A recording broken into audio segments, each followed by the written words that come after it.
Totoo nga naman, more than. Pero, hindi mo tiningnan kung anong nangyari sa proseso na yan.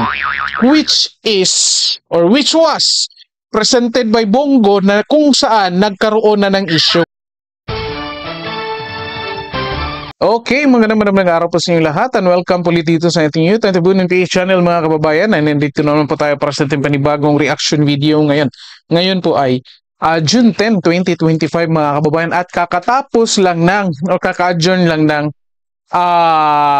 Senate mga kababayan sa kanilang pagdebate kung patungkol sa impeachment trial ni Vice President Sara Duterte mga kababayan. Ito, pag-usapan natin ngayon itong si Senator Bongo at Senator Robin Padilla mga kababayan. Ang gaganda ng mga arguments nila mga kababayan. Hindi lang moral grounds yung basihan, at the same time meron din yung legal grounds ang argumento dito ni Senator Bongo. Well, of course, si Robin Padilla mga kababayan, maganda rin. Bakit natin pag-usapan ito? Kasi of course, uunahan na natin yung mga kalaban, lalo na itong mainstream media bayaran, na baka i-frame nila ito mga kababayan na ang pangit ng argumento ni Senator Bongo at Robin Padilla. Ganyan naman yung mga trabaho nila. Bakit? Yung ito, ang mga argumento nila mga kababayan, mukhang si PRRD yung nagsasalita. Di ba? Well, anyway, again, si Senator Bongo at Robin Padilla, pero may spirit of PRRD mga kababayan. Di ba? Well, anyway, eto, pakita ko sa inyo. Of course, hindi natin pakita lahat kasi pwede nyo naman ito tignan ng buong buo. Pero explain natin dito mga kababayan para pwede ninyong gumagamit. Baka kung every time merong kukontra or may makikita kayong kukontra dito sa argumento ni Senator Bongo at ni Robin Padilla. Again, most specifically kay Senator Bongo mga kababayan. Okay? By the way, bago natin i-play, paki-like po and share ng videos natin and then paki-subscribe na rin po sa ating channel. Okay, ito, umpisa na natin mga kababayan, naka-speed up lang yan, and pause lang natin, cut lang natin, and then pakinggan din natin si Robin Padilla. Okay? And then, pakinggan din natin si Coco Pimentel pa mga kababayan para ma-compare natin, ha? Ito, play natin. Mr. Presiding Officer, the 3 impeachment complaints filed were never referred to the Office of the Speaker.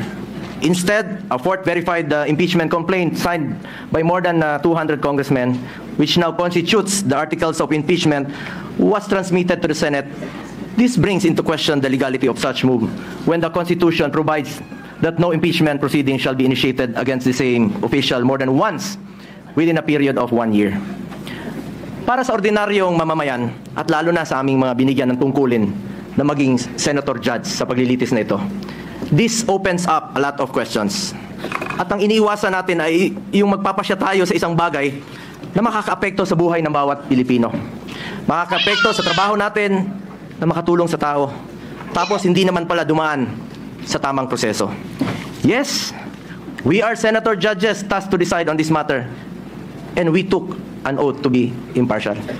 But this matter, whether it went through the right process or not, should be first decided upon and settled with no question prior to that. We are all for accountability. In fact, maganda nga sana mapakita ng accused at ng accusers kung may ebidensya ba o wala. Pero bilang mga mababatas, dapat siguraduhin alinsunod ito sa batas at tamang proseso. Dapat hindi na circumvent ang batas, dapat nasunod ang due process at ang rules, hindi pwedeng shortcut. Justice delayed is justice denied, and justice conducted the wrong way is no justice at all. Ang ganda, di ba? Wala, ayan, pause muna natin, ha? May legal argument dito si Senator Bongo mga kababayan, which is very valid. Kaya nga ito, nandoon pa rin sa Supreme Court until now. Anong argumento? Well, yun nga, yung nasa Constitution, kapag mayroon ng naunang naisumite na impeachment complaint, dapat may rules dun na i-follow na dapat na i-refer na yan doon sa House Speaker at may process na nila yan. Unfortunately lang, ginawa ng mga congressman, mga kababayan, dinedma yung first 3 impeachment na complaint, yung pang-apat, which is noong February pa, final. Okay? Wala sanang issue ngayon, mga kababayan, kung yung unang impeachment ang na-file nila at naisumite at napagbotohan nila. Di ba? Oh, I think agree naman itong mga senador. Pero ito nga, ang nangyari, nagiging illegal or unconstitutional kasi naka-shortcut. Anong ibig sabihin yan? Halatang halata, mga kababayan, na nagkaroon ng hocus-pocus doon sa House of Representatives. At hindi dapat payagan yung mga ganyan kasi between now and the next coming days or years or decades, kung ayaw ng mga House of Representatives ni kahit sa kaninong mga impeachable officials, lalo na kung ayaw ng House Speaker, pwede niyang gawin yang ganyan. Na kung saan, i-hold lang niya yung mga proyekto ng mga congressmen, i-hold niya yung budget para itong mga kongresista pumirma doon sa impeachment without evaluating proper evidences or documents, mga kababayan. Di ba? Legal concern yan. At the same time, ethical or moral. Okay? Ito, patuloy muna natin. Anong nangyari sa 3 naunang impeachment complaints? Bakit hindi ito agad na-refer sa Speaker's Office? Bakit hindi ito isinama sa order of business within 10 session days? At bakit hindi ito inirefer sa tamang komite within 3 session days after its inclusion in the order of business as mandated by our Constitution? Tila, dinribo lang ito at hindi pinaandar ang shot clock. Parang hindi po ma-technical sa oras. Sa basketball nga, hindi pwedeng puro dribble lang. May shot clock po yan. At may oras na dapat mong obserbahan. Pangalawang issue na dapat bigyang linaw ay kung maaari bang tumawid ang impeachment case sa 20th Congress. This is the first time in our history that an impeachment case was filed nearing the expiration of a legislative Congress. The reality is, we do not have enough time to finish the impeachment trial this Congress. Mag-aabot na po ang 19th at 20th Congresses at magkakaroon na ng new set of senator judges by June 30. Maging tayo, hindi magkasundo kung paano bang tumawid ito sa next Congress o hindi. Mr. Presiding Officer, ilan lang po ito sa katanungan na legality na hindi pa nasasagot. Mayroon pa pong pending sa Supreme Court challenging the legality of the impeachment case. Baka masayang lang ang oras natin dito if in the end, this complaint suffers from constitutional infirmities. Let us focus on what is important for our people that we serve. Hustisya sa tamang paraan at serbisyo na makakatulong sa mga Pilipino. Yun po ang kailangan ng taong bayan. Yun ang dapat pagtuunan ng pansin.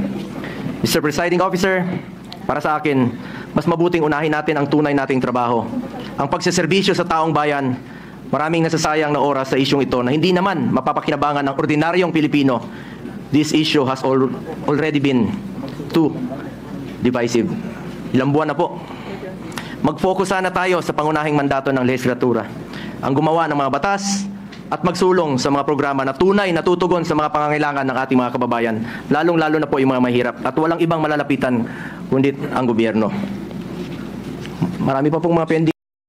Okay, pause lang muna natin dyan, mga kababayan. Ayan nga, sabi ko, hindi lang natin tapusin kasi naipakita na naman natin, bakit ano sinasabi dito ni Senator Bongo, mga kababayan. Una-una nga, yung legal issue or legal infirmities na kung saan 3 impeachment, pero yung pang-apat yung pinalusot. Diba? So, ibig sabihin, may hocus-pocus. At ito pa, mga kababayan, yung moral grounds dito ay ang sinasabi ni Senator Bongo na hindi pwede ura-ura daw or mag-decide tayo on something na makakaapekto sa taong bayan. Hindi lang kay Vice President Sara Duterte kasi kapag mag-trial sila, mga kababayan, mauubos yung oras nila, mauubos yung pera ng taong bayan, at madidisregard yung ibang mga batas na yung makabenepisyo sana ay yung taong bayan. Diba? Kasi kailangan silang mag-focus dyan. Hindi pwedeng, sige, 1 hour lang tayo dito. O 2 hours lang tayo. Lalo na ngayon, patapos na yung 19th Congress. Di ba? Malapit na matapos. So yun nga, sabi ni, yung proposal nga ni Tolentino, na kung saan kahit magdamagan sila dyan, para lang matapos by June 30. Hindi pwede nga. Di ba? So, eto, moral grounds. Ano ba ang pinakaunang mandate ng mga senador? Tulungan yung taong bayan through paggawa ng mga batas para makabenepisyo yung lahat ng taong bayan. Well, posible, mandate din ito nila sa kanila itong impeachment, pero hindi ito ay yung number 1 na trabaho nila, mga kababayan.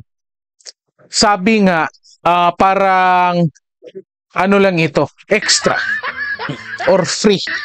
Di ba? Parang extra job ito sa kanila, mga kababayan. Okay?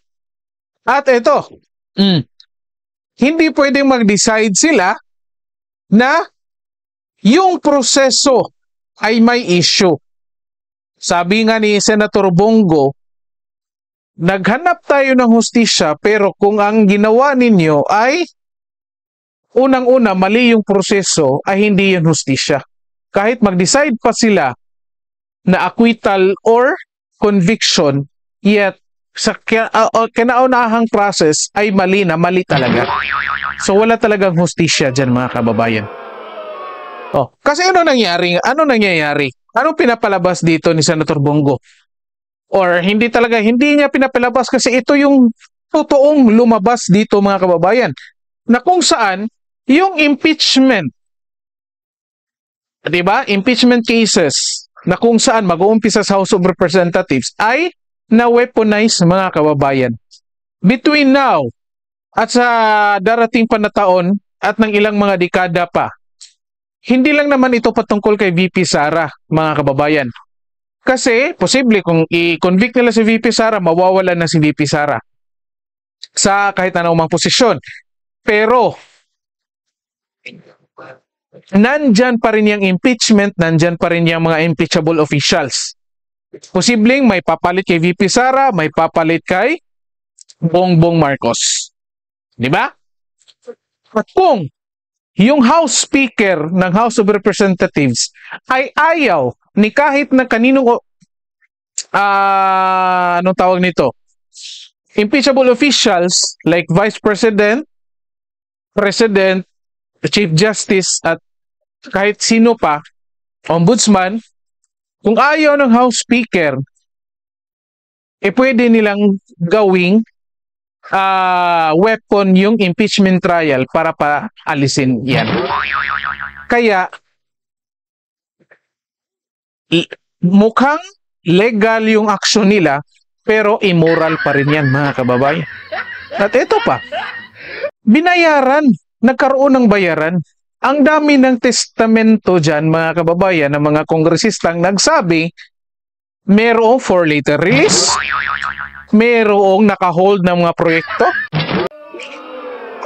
na kung saan marirelease lang kapag naituloy itong impeachment. Di ba? Kasi kailangan nilang panindigan yan. So saan kayo, mga kababayan? Ito nga, binigyan na kayo ni Senator Bongo ng legal at moral standards dito na kung saan may issue dyan sa impeachment na yan. Di ba? Ngayon, sasabihin nyo na walang nagawa, hindi kaya magkaroon ng mga senador na ito na makipagdebate dyan. Tingnan niyo ito ngayon. Ang ganda ng argumento, di ba? Ito, punta tayo dito kay Senator Robin Padilla, mga kababayan, kasi si Senator Robin Padilla ang isa sa mga senador na binubuli ng karamihan online. I think pangalawa na lang si Lito Lapid at si Bong Revilla. Pero compared kay Lito Lapid, Bong Revilla, mga kababayan, mas okay pa itong si Senator Robin kasi nga ang dami pang nagawang batas nito. Ito, pakinggan muna natin. Yeah. Senator Go. Before Senator Ontiveros, Chair would like to first acknowledge Senator Padilla. What is the pleasure of Senator Judge Padilla? Maraming salamat po, Tagapangulong Pinunong Hukom. Mga mahal kong hukom, alam ko po na napakainit at napakamabigat ang hangin dito sa ating bulwagan. Punong-puno ng tensyon, palaisipan, pero habang abala po tayo sa politika, maraming mahalagang panukala ang hindi nabibigyan ng pansin. Mga panukalang batas na hindi tungkol sa kapangyarihan, kundi tungkol sa buhay, sa sakit, sa gutom, sa karapatan ng manggagawa. Tulad na lamang po ng medical cannabis bill. Hindi po ito usaping droga. Ito'y usaping dignidad. Araw-araw may mga batang may epilepsy, may mga cancer patients, may mga nanay at tatay na umiiyak sa sakit, humihingi ng legal na lunas. Nandito na po ang solusyon, pero pinapatagal pa natin. Gaano ba katagal natin hahayaang magdusa ang kapwa natin? Isa pa po, ang mga panukala ukol sa pagtataas ng minimum wage ng mga manggagawa sa pribadong sektor. Hindi po nagpapahinga ang presyo ng bilihin. Ang pamasahe, pagkain, renta, lahat po ay tumataas. Pero ang sahod, naiiwan. Kailangan po nating ipaglaban ang manggagawang Pilipino. Ibigay na natin ang nararapat para sa kanila. Isa pa po, ang Revised Cooperative Code Bill na nakapasa na sa ikatlong pagbasa sa mababang kapulungan at pinagdidiskusyonan pa rin sa komite sa Senado.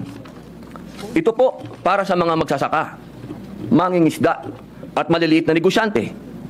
Pinal na sana, isang boto na lang, pero naisang tabi pa. Sila po ang bumubuhay sa probinsya. Sila rin ang tunay na haligi ng lokal na ekonomiya. Bakit natin sila pinaghihintay? Pause muna natin dyan mga kababayan, di ba? Anong masasabi niyo dyan sa argumento ni Robin Padilla? Well, wala nga lang prinisintang klarong legal argument si Robin Padilla, mga kababayan, pero mabigat pa rin yung argumento niya kasi nasa moral standard or ethical grounds, mga kababayan. Bakit ko nasabi? Kaya ang daming pending na mga dapat sanang pag-usapan dyan sa Senado, mga kababayan, na kung saan yung taong bayan yung makabinipisyo. Di ba? Yun na, yung may sakit, yung mga farmers, yung mga fishermen. Hindi kung sana napag-usapan nila, o kahit ngayong gabi, nag-overtime sila, natapos sila around mga 10 p.m. or I think almost 11 na, hindi sana na marami na silang natalakay. Pero anong nangyari? Wala, di ba?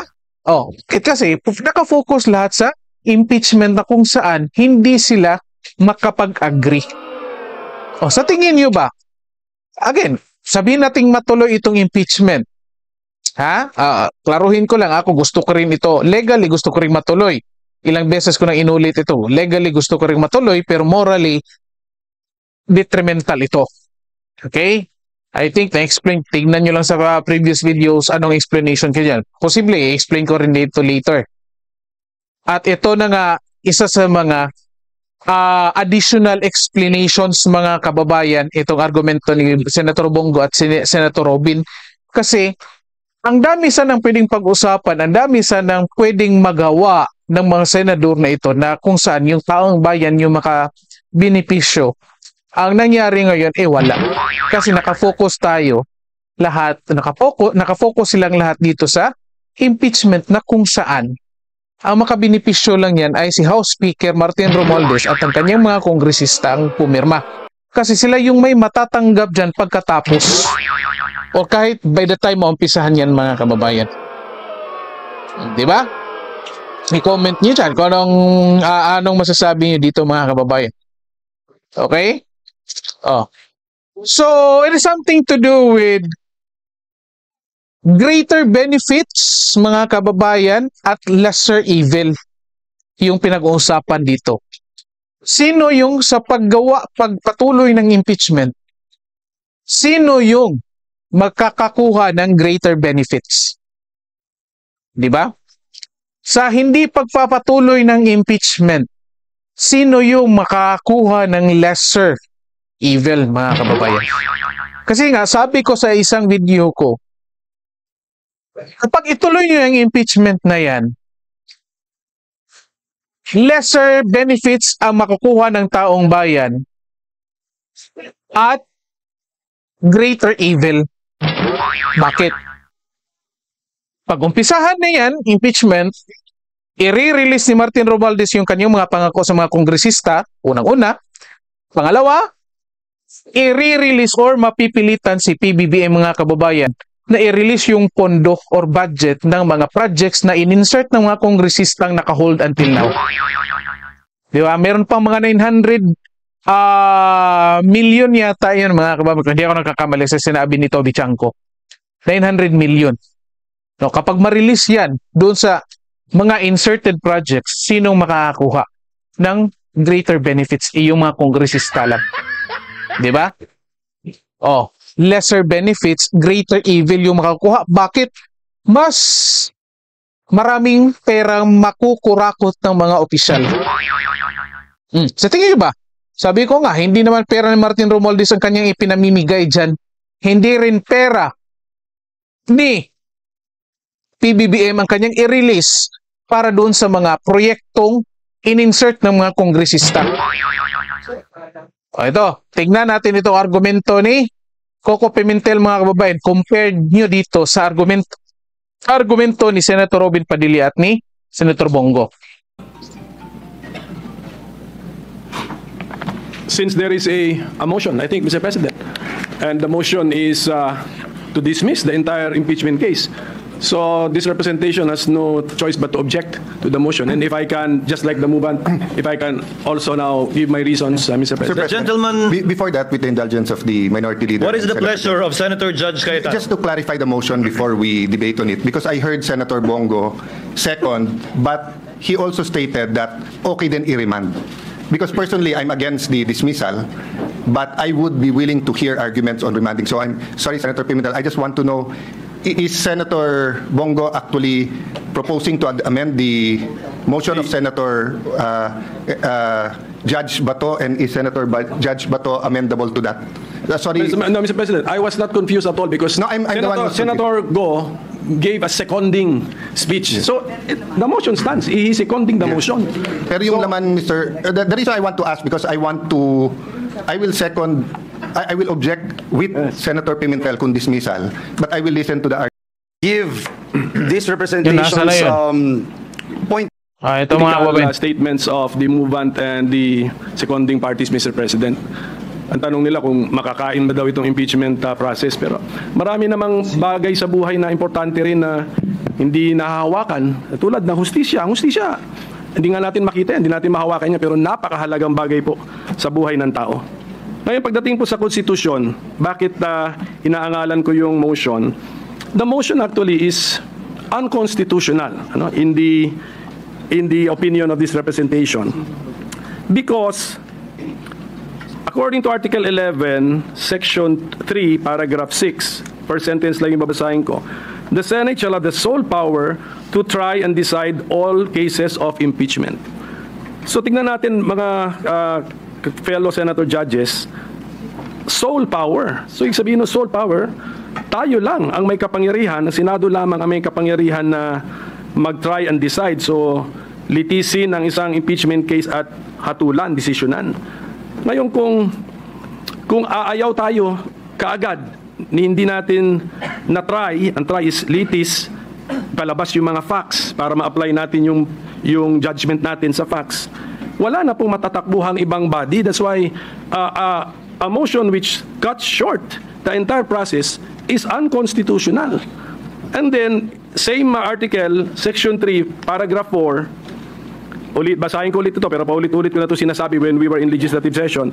In case the verified complaint or resolution of impeachment is filed by at least 1/3 of all the members of the House, the same shall constitute the articles of impeachment, and trial by the Senate shall forthwith proceed.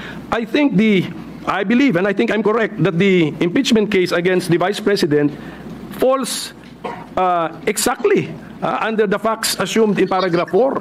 This is the articles of impeachment filed by at least 1/3 of all the members of the House. Lampas-lampas pa nga sa 1/3 of all the members of the House. Therefore, what should the Senate do? Trial by the Senate shall forthwith proceed. So, trial means we bring out the facts so that we can now apply what is the mandate of the Constitution. Mag-decide tayo given the facts. Should that impeached official continue to remain in office, or should that impeached official be removed from office? High-ranking government official. So, Okay, ito. Pause muna natin mga kababayan. I think napakinggan nyo naman ito. Diba? So, kung titignan natin, well, legally, maganda din yung argument ni Coco Pimentel. Pero limited lang doon sa legal arguments mga kababayan. At the same time, marami pa ring loopholes. Number one, anong sinasabi niya dito?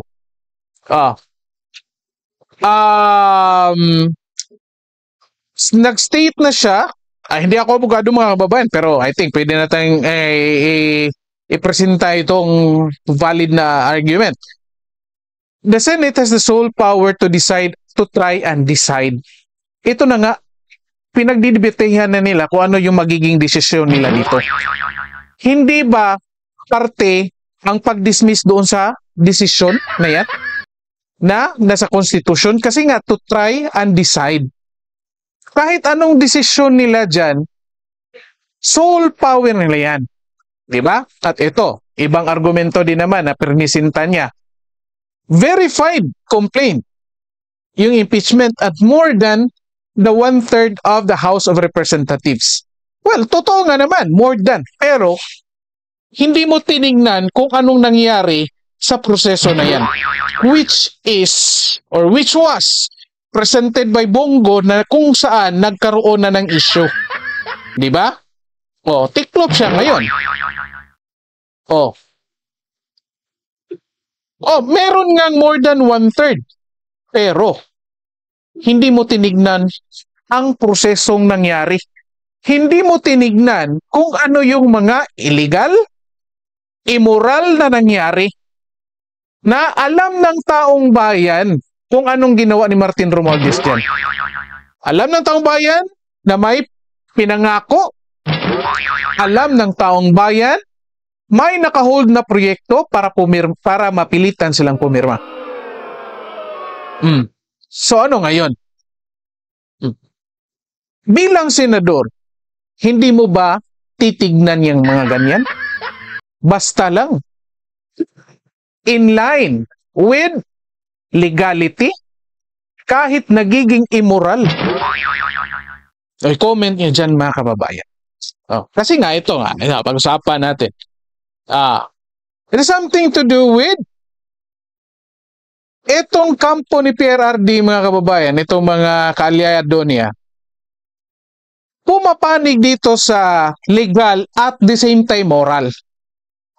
Pero itong, ewan ko na lang, ito si Risa Hontiveros at si Coco Pimentel mga kababayan, ewan ko lang bakit nagaganito si Coco Pimentel.